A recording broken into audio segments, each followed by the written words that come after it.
네, 이번에는 김성수, 서정민 변호사와 함께 헌법재판소의 판단 근거들 자세히 짚어보겠습니다. 어서 오십시오. 안녕하십니까. 자, 윤석열 전 대통령에 대해서 헌재가 만장일치로 탄핵 결정을 내렸습니다. 사실 최종 변론 이후에 숙고의 시간이 길어서 여러 가지 설이 그동안 나왔었는데 8대0 전원 일치였어요. 어떻게 보셨습니까? 네, 일단 8대0 전원 일치의 가능성이 많이 언급이 되긴 했었습니다. 네. 다만 제 개인적인 예상은 8대0이 아니라 5대3이 지금 기존에 있었기 때문에 시간이 조금 소요된 것이 아닌가 이렇게 생각을 했었고, 그렇다라고 한다면 6대2나 4대4의 가능성도 없지는 않다라고 생각을 했었습니다. 네. 다만 이 결론에 있어서는 이 전원 일치로 이 합의를 하고 이 의견을 통해서 별개 의견을 내지 않을까. 이 별개 의견 같은 경우가 논리를 조금 달리 보는 것이라고 볼 수가 있거든요. 네. 그렇다 보니 이 별개 의견의 가능성도 있지 않을까라고 봤었는데, 결국에는 보충 의견, 결국에는 그 이유에 대해서는 동일하게 판단하고 추가적인 의견을 내는 보충 의견은 있었지만 별개 의견도 없는 전원일치 합의였다라고 보기 때문에 이에 대해서 그렇다면 어떠한 부분에서 시간이 걸렸느냐에 대해서 고민을 할 수밖에 없지 않았나 생각이 되고, 제 개인적인 판단은 어제 결정문을 제가 봤습니다. 이 결정문의 내용이 굉장히 방대하고 해당 사실관계들에 대해서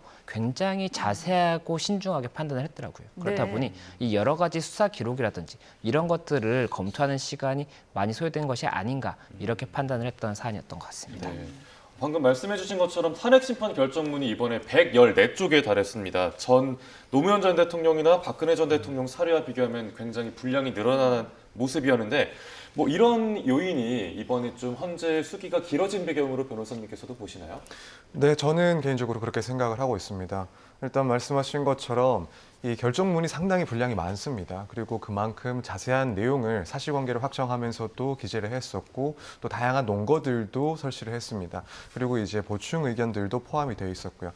이제 사실관계는 12월 3일에 있었던 일이기 때문에 비교적 간단할 수 있다라고 판단을 했지만, 이걸 확정하는 데 있어서 무척 상세하게 근거를 들어서 설명을 했기 때문에 네. 여기에 대한 과정에서도 시간이 많이 소요가 되지 않았을까라고 생각이 들고, 또 이 사건 같은 경우에는 다양한 쟁점들이 존재를 했었습니다. 윤 전 대통령 측에서 주장했던 각종 실체적인 문제들, 또 절차적인 문제들, 그리고 그 중에는 분명히 현 시점에서 고민을 할 만한 내용들도 포함이 되어 있지 않았나 생각이 드는데, 여기에 대해서 재판관들이 상당히 평의를 하면서 상당한 의견들을 조율을 하고 또 결정을 한 그런 시간에도 시간들이 소요가 많이 되지 않았을까 생각이 됩니다. 그래서 지금 나와 있는 것들은 이제 일부 쟁점들에 대한 재판관들의 별개 의견, 보충 의견들이 존재를 하지만, 그것 말고도 이제 다른 쟁점들에 대해서 재판관들이 상당히 숙고를 하면서 의견을 나누는 절차들, 거기에 시간이 많이 할애가 됐을 것 같다라고 생각을 하고 있습니다. 네.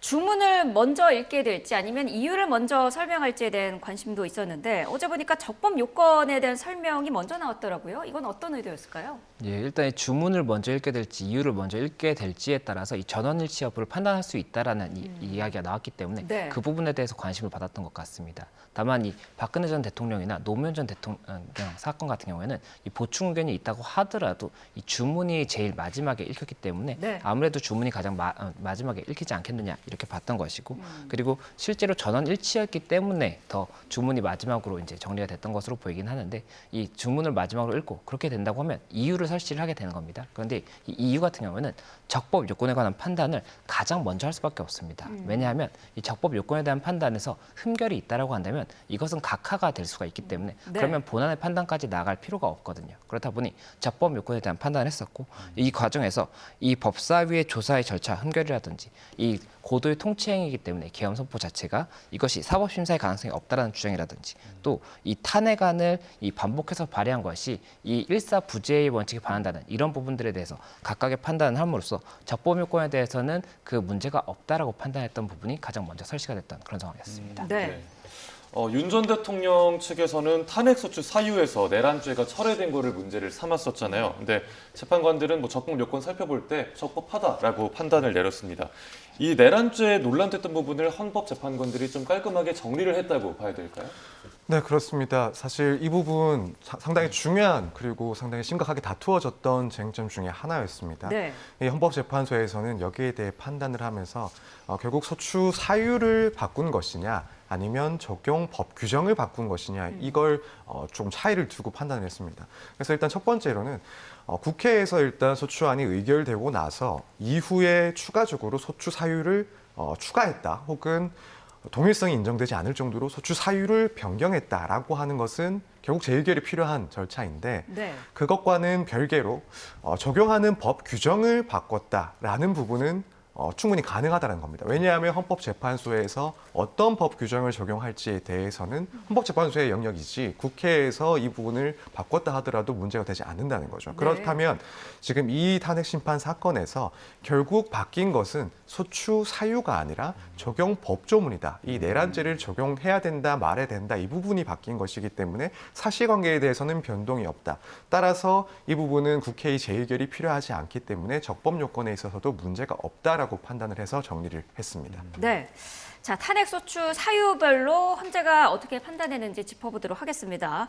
사실 윤 전 대통령 측은 비상계엄을 경고성 계엄이다라고 주장을 해왔었는데 헌법재판관들은 그 당시에 이게 중대한 국가적인 위기 상황이 아니었다라고 판단을 했어요. 어떤 근거였을까요? 예, 맞습니다. 일단 이 경고성 계엄에 관해서 설명을 드리겠습니다. 이 경고성 계엄이었다라고 한다면 이 계엄의 실체가 없는 것으로 판단될 수도 있기 때문에 네. 이 부분에 대한 쟁점이 이제 사실관계 파악이 있어야 되는 것이었는데 이 헌재에서는 이 사실관계를 봤을 때 국무회의를 했지 않습니까? 이 국무회의가 진행됐다라고 주장했던 부분이 있었는데 이 부분 당시에 국무위원들에게도 이 경고성 계엄이다라는 이야기를 한 사실이 없었고 네. 이 나머지 기타 사실관계를 봤을 때도 이 경고성 계엄으로 볼 수 있는 사실관계를 인정하기가 어렵다는 부분이 하나 있었습니다. 그리고 또 한 가지가 이 법리적으로 봤을 때 이 계엄이라는 것은 선포를 하게 되면 헌법에 의해서 결국에는 이 국민의 기본권을 제한할 수 있는 이 권한이 대통령에게 부여되게 되는데 네. 이런 점을 봤을 때 이 경고성 계엄이라는 것은 법적으로도 존재할 수 없다라고 판단했기 때문에 경고성 계엄에 대한 인정을 하지 않았습니다. 그리고 이 국가 비상사태와 관련해서도 이 계엄이 이 같이 판단이 되려고 한다면 계엄의 이 절차적 실체적 요건이 있는지에 대해서도 쟁점이 되지 않습니까? 그 중에서 실체적 요건과 관련해서 국가 비상사태였다라고 한다면 실체적 요건이 있다라고 할 수가 있는 것인데 아니라고 한다면 없다고 볼 수가 있는 것이고 헌재에서는 이와 관련해서도 이 국가 비상사태에 관해서 계엄법 그리고 헌법에서 규정하고 있는 이런 여러 가지 요건들을 봤을 때 이 어떠한 증진의 목적이라든지 적극적인 목적으로 예방을 하기 위해서 계엄을 먼저 선포하는 것 자체는 불가능하다라고 봤기 때문에 그런 부분들에 대해서도 국가 비상사태로 단정할 수 없었다라고 판단했던 그런 부분이 있었습니다. 네. 네. 헌재에서 뭐 경고성 계엄, 호소용 계엄에 대해서 인정을 하지 않았고 그 다음에 살펴봤던 게 그 절차적 요건 준수 여부였습니다. 결국 뭐 국무회의 심의가 이루어졌다 보기 어렵다 이렇게 판단을 내린 건데 그 근거는 어떻게 되나요? 네, 이제 당시 상황을 다시 한번 정리를 하면서 국무회의 유무를 판단을 했습니다. 당시 상황을 봤을 때 윤 전 대통령이 계엄 선포를 하기 전에 일단 국무총리 그리고 9명의 국무위원이 모였는데 이때 윤 전 대통령이 계엄 선포의 취지에 대해서만 간략하게 설명을 하고 그 시간도 5분 정도밖에 되지 않았다라는 겁니다. 네. 그리고 통상적인 국무회의와 비추어 봤을 때 뭐 개의 선포라든가 그런 안을 상정한다든가 뭐 토의를 하고 사내를 선포하고 회의록을 작성한다든가 이런 과정들이 전혀 없었다. 또 계엄의 구체적인 내용 설명 없이 위원들이나 혹은 총리들이 그런 의견을 진술할 기회도 없었고 실질적인 검토나 논의가 이루어진 것도 보이지 않는다. 또 네. 관련 문서에 부서도 되지 않았다라는 점 등을 비추어 봤을 때 결국에는 국무회의가 있다고 볼 수가 없었다라고 판단을 했습니다. 네. 국회에 군인이 투입된 부분이랑 법관 등에 대한 이제 위치 확인 부분, 이번 부분도 헌재가 자세히 짚었는데요. 관련 내용 듣고 오도록 하겠습니다. 저는 그냥 사람이라는 이런 표현을 놔두고 또 의원이면 의원이지 인원이라는 말을 저는 써본 적이 없습니다. 이 소추위원단과 민주당에서 만들어낸 내란 프레임으로 만들어낸 체포, 누구를 끌어내는 일, 그런 일이 전혀 일어나지 않았고 국민들에게 어떤 군인들이 어떤 억압이나 공격을 가한 사실이 전혀 없고 오히려 계엄 상황에서 경비와 질서 유지를 하러 간 군인들이 오히려 시민들한테 폭행을 당하는 그런 상황이었다는 그런 말씀을 드리고 피청구인은 육군, 특수전 사령관 등에게 의결 정족수가 채워지지 않은 것 같으니 문을 부수고 들어가서 안에 있는 인원들을 끄집어내라는 등의 지시를 하였습니다. 피청구인은 군경을 투입하여 국회의원의 국회 출입을 통제하는 한편 이들을 끌어내라고 지시함으로써 국회의 권한 행사를 방해하였으므로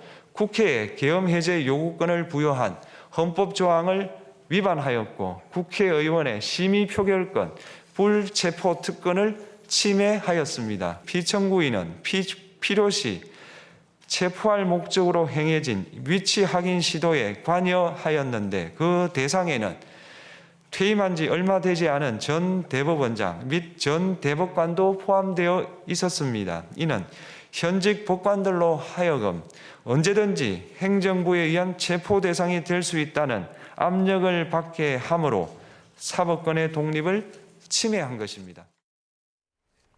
네, 당시 끌어내라고 지시한 그 대상이 의원이냐 인원이냐 뭐 이런 진술도 엇갈리는 상황이 있었는데 이런 거에 대한 논란을 어쨌든 어제 헌재가 정리를 한 걸로 봐야겠죠? 예, 맞습니다. 이 부분 사실관계에 관해서도 이 헌재가 판단을 했습니다. 네. 그리고 그 부분 관련 어떠한 기준을 판단을 했는가 하면 곽 전 사령관, 이 육군 특전 사령관의 이 증인 신문이 굉장히 중요하다라고 저희가 이야기를 했었지 않습니까? 네. 이 당시에 이 곽 전 사령관이 이야기했던 부분과 관련해서 이 수사 단계, 형사 수사 단계에서부터 증인 신문까지 계속해서 일관되게 이제 진술한 부분, 이런 부분들이 신빙성을 가질 수 있다라고 판단한 부분이 있었고 그 외 다른 사실관계들에 대한 기록들이 있었을 겁니다. 그리고 그 기록들을 종합해 봤을 때도 이 당시에 이 인원이라는 것이 결국에는 국회의원을 뜻한다라고 해석하는 것이 타당하다 이렇게 본 부분이 있었습니다. 그리고 이 곽정곤 사령관 외에도 이 군과 경이 결국에는 현장에서 어떠한 목적으로 있었느냐가 중요한 것인데 이진우 전 수방사령관이라든지 조지호 경찰청장, 김봉식 서울청장들의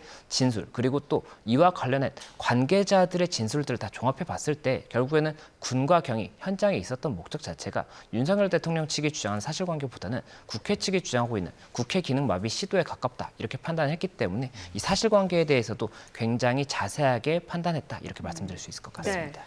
이렇게 뭐 국회 군경 투입 그리고 뭐 포고령 발령과 중앙선관위 압수수색, 법조인 위치 확인 시도에 대해서 판단을 한 뒤에 헌재는 대통령을 파면할 정도의 중대한 법 위반인지도 판단을 했습니다. 관련 발언 듣고 오겠습니다.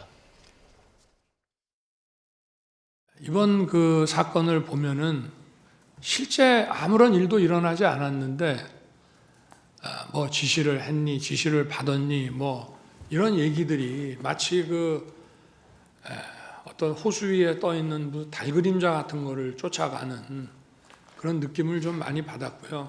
피청구인은 가장 신중히 행사되어야 할 권한인 국가 긴급권을 헌법에서 정한 한계를 벗어나 행사하여 대통령으로서의 권한 행사에 대한 불신을 초래하였습니다.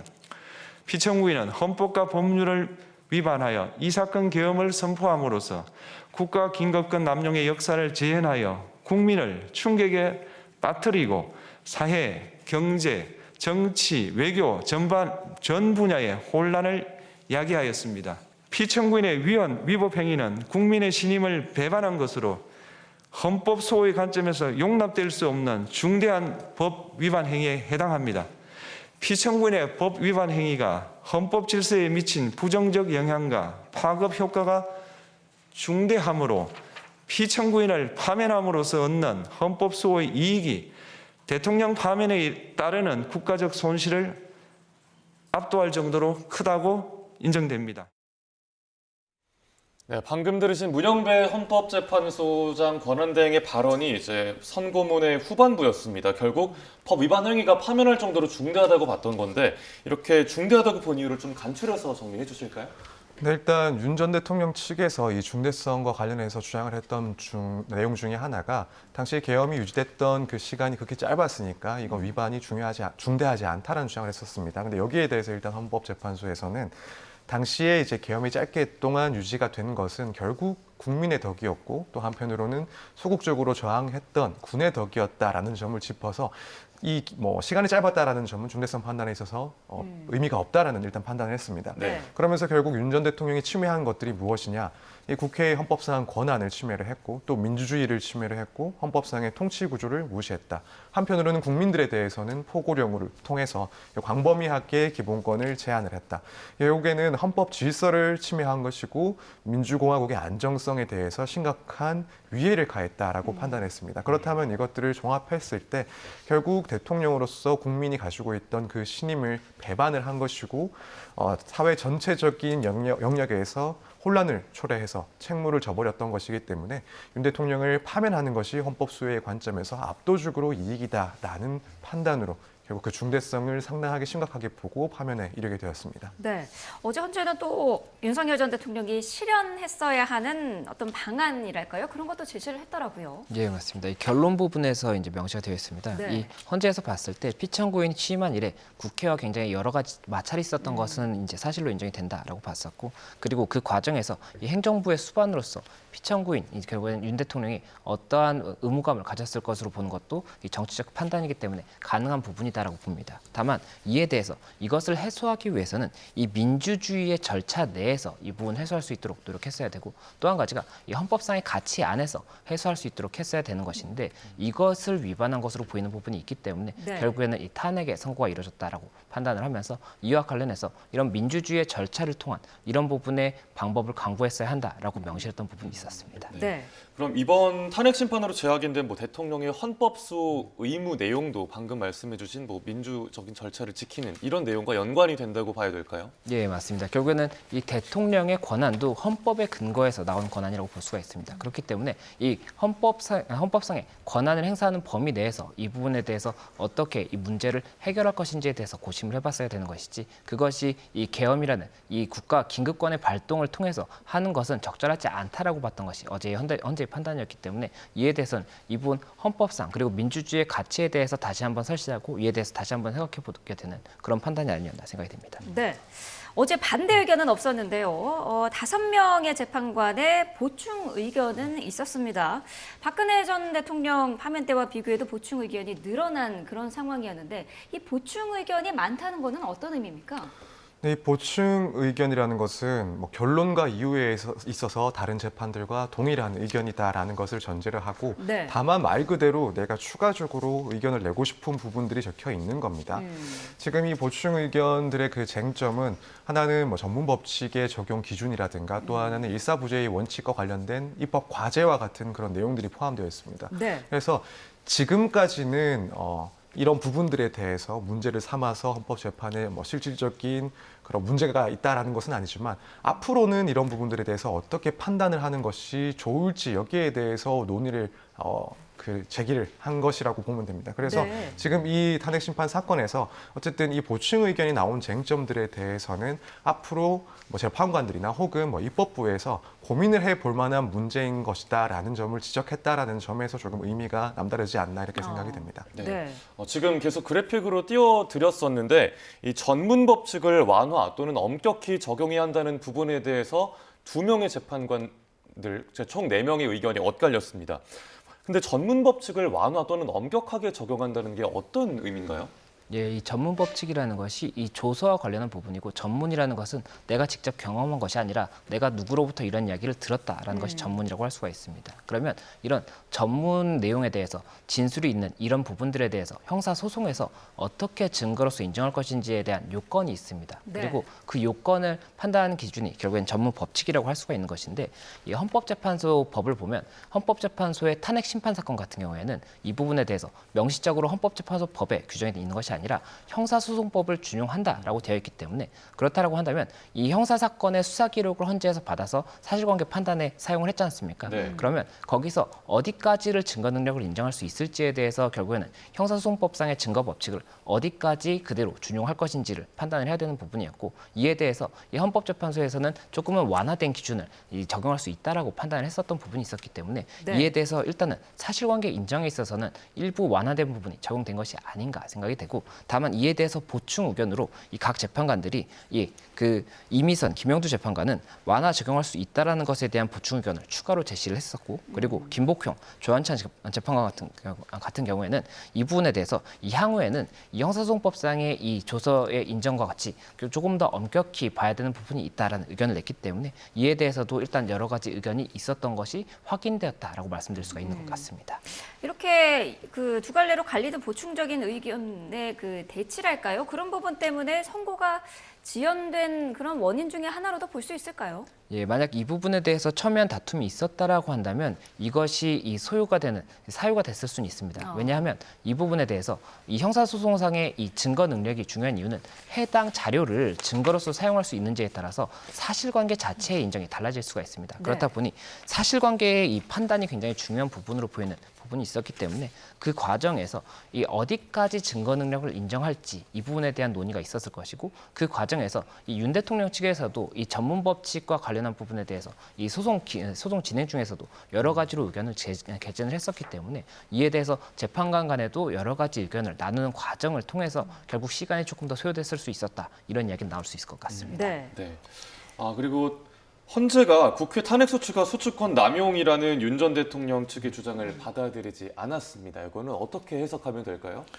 일단 이 부분은 이전에 있었던 뭐 한덕수 총리에 대한 탄핵 심판에서나 혹은 이진숙 방통위원장에 대한 탄핵 심판에서 한번 헌법재판소에서 판단을 내린 바가 있습니다. 그리고 그 내용을 동일하게 이제 판시를 했습니다.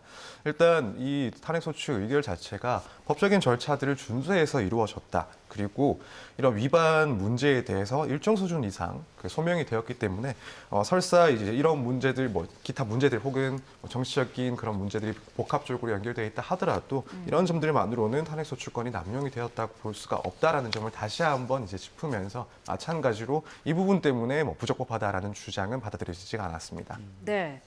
정형식 재판관이 여기에 대해서 이제 보충 의견을 냈었는데 다른 회계에도 탄핵안 발의 횟수에 제한하는 거를 입법할 필요가 있다. 이렇게 이제 보충 의견을 냈습니다. 이게 어떻게 보면은 그 탄핵 소추를 연달아 계속해서 제기한 국회에 대해서 일침을 가한 거다 이렇게 봐도 되겠습니까?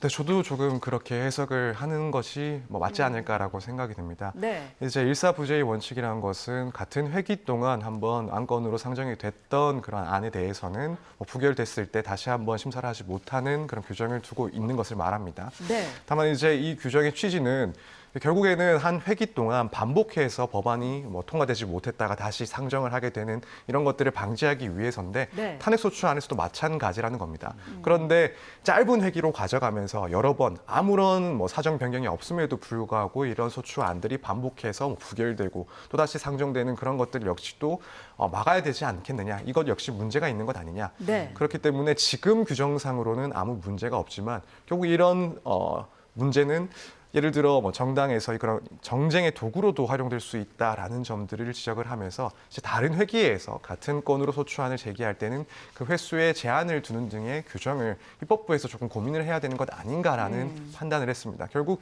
여기서 이제 정쟁의 도구로 될 수도 있다라는 점을 지적을 하면서 결국에는 지금 이제 야당에서 현재까지 뭐 22번의 탄핵 소추를 진행을 했던 점을 에둘러 조금 비판한 것 아닌가, 여기에 문제 제기를 조금 한 부분이 아닐까라고 생각이 됩니다. 네. 또 판결문을 읽어보면 그 피청구인 윤 전 대통령 측에서 어떤 맥락에서 그런 판단을 했을지 뭐 좀 그렇게 인식을 하는 부분들이 나오는데 그 가운데 하나가 뭐 부정선거 의혹을 해소하는 목적이었더라고요. 근데 그 부분이 상당 부분 할애가 됐는데 이 부분은 어떻게 보셨나요? 예, 이 부분이 이제 쟁점이 되는 것이 두 가지가 이제 연관이 된다고 볼 수가 있습니다. 한 가지는 이 국가 비상사태로 볼 수 있었는지와 관련해서 윤 대통령 측에서는 이런 부정선거의 의혹이 있는 부분과 관련해서도 국가 비상사태로 볼 수 있는 그런 부분에 이제 사실관계 주장이 있었던 것으로 보입니다. 그리고 또 한 가지가 이 선관위 압수수색과 관련해서 쟁점이 있었습니다. 그렇기 때문에 이 선관위 압수수색에 나아가게 된 경위와 관련해서도 이 사실관계 판단이 필요한 부분이 있었기 때문에 이와 관련해서 할애를 했다라고 볼 수가 있는 것이고, 이 헌재에서는 이와 관련해서 이 선관위의 이런 의혹 제기와 관련 여러 가지 주장이 있었지만 이것이 이 국가 비상사태로서의 해석으로 볼 수 있는 것이 아니다라고 본 부분이 하나가 있었고, 또 한 가지가 이 선관위 압수수색 시도 등에 있어서 이 경위의 당위성을 이 근거로 할 수 있는 그런 부분이 아니었다라고 판단했기 때문에 이 부분에 대해서 굉장히 자세하게 설시했다 이렇게 말씀드릴 수가 있을 것 같습니다. 네. 문영배 재판관이 어제 주문을 읽기 직전에 이제 시계를 확인을 하면서 시간을 언급을 했습니다. 이 시간을 언급하는 게 왜 중요한 걸까요? 네, 이제 어제 이 파면을 한다는 주문을 선고하기 전까지는 윤 전 대통령은 직은 유지를 하고 있었습니다. 단지 직무에 그 정지가 있었던 상황일 뿐이고요. 네. 이제 파면 선고를 하는 순간, 그 주문을 읽는 순간 그때부터는 대통령직을 상실하게 되는 시점이 됩니다. 네. 그렇기 때문에 이 국정 운영의 수반인 대통령의 자리가 이제는 비는 그런 중대한 사안이기 때문에 파면 결정을 할 때는 그 주문 시각까지도 확실하게 정리를 하고 표시를 합니다. 이건 이제 박 전 대통령의 경우에도 마찬가지였고요. 그래서 이 주문 시점이 중요한 이유는 결국 대통령의 자리가 공백이 되는 그 시점을 의미하는 것이기 때문에 시간을 확인을 하고 주문을 선고했다라고 보시면 됩니다. 네. 그 주문을 선고한 지 한 2시간 반 정도 뒤에 윤 전 대통령은 서면으로 짤막한 입장을 냈습니다. 뭐 승복하겠다라는 워딩이 포함되진 않았습니다. 뭐 국민들께 뭐 감사드리고 죄송한다 요 정도였거든요. 어떻게 보셨어요? 예, 이 헌법재판소의 결정은 단심제이기 때문에 이에 대해서 불복을 할 수 있는 법적인 절차는 없습니다. 그렇기 때문에 이 부분 관련 어떤 정치적인 메시지를 내는 것이 아니냐에 대한 여러 가지 의견이 나왔던 것으로 보이는데 이 어제의 메시지를 봤을 때 결국에는 불복한다라는 메시지가 들어가 있지 않다는 것 자체가 결국에는 승복한다는 것으로 해석이 될 수가 있고 네. 그렇기 때문에 이 부분에 대해서 추가적인 법적인 쟁점이라든지 다툼이 발생하지는 않을 것으로 보인다. 이렇게 해석하는 것이 맞을 것 같습니다. 네. 자, 윤석열 전 대통령, 전직 대통령에 대한 예우는 거의 받지 못하는 상태가 된 거고요. 최소한의 경우는 받을 수 있는 거죠? 네, 그렇습니다. 이제 전직 대통령의 예우에 관한 법률이 있는데 네. 지금 그 법률상으로는 대부분의 예우는 받지 못하게 됩니다. 임기를 채우고 이제 퇴임을 한 대통령의 경우에는 각종 지원들이 제공이 됩니다. 네. 연금부터 해서 인력적인 지원들도 있고 뭐 나아가서는 뭐 국립묘지에 안장할 수 있는 자격도 보유를 하게 되고 또 경비, 경호 역시도 지원을 받는데 네. 이제 나머지 그런 예우들은 파면을 당한 대통령에 대해서는 지원이 되지 않습니다. 그래서 연금부터 모든 지원들이 일단 받을 수 있는 자격이 박탈이 되는 것이고 네. 남은 것은 결국 이제 경호와 경비 이것도 원칙적으로는 5년 동안 지원이 되는 것이고 네. 또 필요하다면 10년까지 연장을 할 수 있도록 해놨기 때문에 이 부분 제외한 나머지의 예우들은 모두 받을 수 있는 자격이 박탈되었다라고 보시면 됩니다. 네. 이제 한남동 관저에서도 자리를 비워야 하는 상황인데 구체적으로 비워야 하는 시한 같은 게 있습니까? 사실 그 시한이라는 것은 뭐 규정이나 이런 것들이 없습니다. 따라서 필요한 시간만큼 소비를 해서 관저에서 이동을 하게 되는 건데 뭐 박근혜 전 대통령 같은 경우에는 이틀 정도가 소요가 됐다라고 하고 윤 전 대통령 같은 경우에는 지금 얼마나 시간이 걸릴지는 아무도 예측을 하지 못하는 상황입니다. 일부에서는 시간이 조금이라도 더 길어진다라고 한다면 뭐 법적인 절차들을 검토를 해야 되는 건 아닌가라는 이야기들을 하고 있지만 뭐 그럼에도 불구하고 상당한 시간이 소요될 거라고 보이지는 않기 때문에 암묵적으로 좀 빠르게 나오는 게 일반적이라는 상황. 네, 그렇게 보시는 게 맞을 것 같습니다. 그래서 뭔가 법적인 절차를 필요로 하는 시간까지는 오지 않을 것이다라고 개인적으로는 생각을 하고 있습니다. 네.